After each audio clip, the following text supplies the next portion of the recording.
Now, India has slammed Pakistan at the UN Security Council, stating that it has experienced decades of Pakistani-sponsored terrorist attacks, ranging from the 26/11 Mumbai terror attack to barbaric mass murder of the innocent tourist in Pahalgam last month.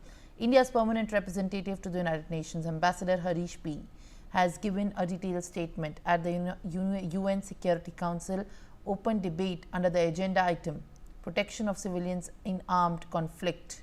He stated that India has experienced decades of Pakistani-sponsored terrorist attacks across our borders. He then further emphasized terrorist attacks in the last 4 decades. He has stressed on the fact that India has shown extraordinary patience and magnanimity throughout this period. Let's listen in to what he said in his full statement.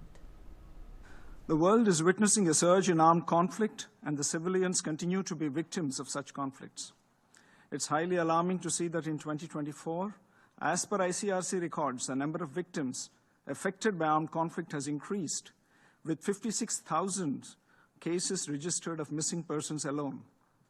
It's a paramount responsibility of the national governments to create a conducive environment where civilians are safe and secure. While we acknowledge the national responsibility, we should not ignore the adverse impacts of all forms of terrorism, including those emanating from across borders in today's debate on protection of civilians. It is needless to mention that the terror entities have gained significantly enhanced capabilities by having access to new and emerging technologies, which present us with new threats, particularly to the civilian populations. In this regard, the efforts of the Council and of the international community should be directed at assisting national authorities in developing capabilities and capacities to protect civilians.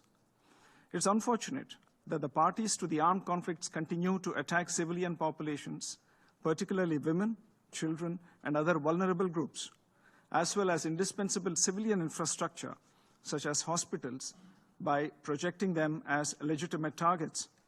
Regrettably, during armed conflicts, civilians, including women and children, are used as human shields for military operations and terrorist activities.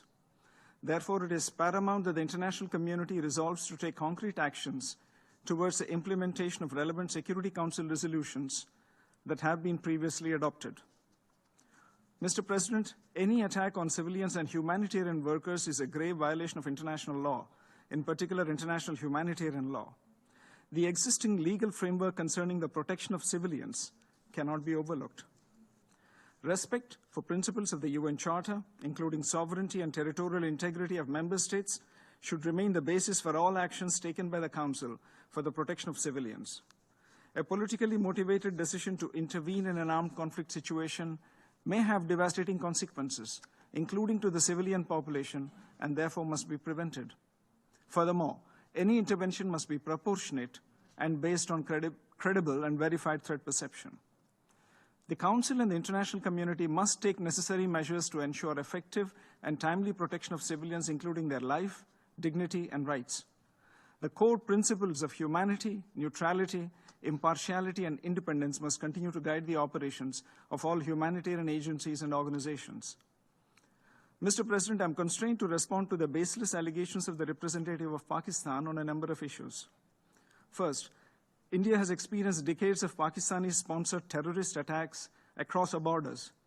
This has ranged from the horrific 26/11 attack on the city of Mumbai to the barbaric mass murder of innocent tourists in Pahalgam in April 2025.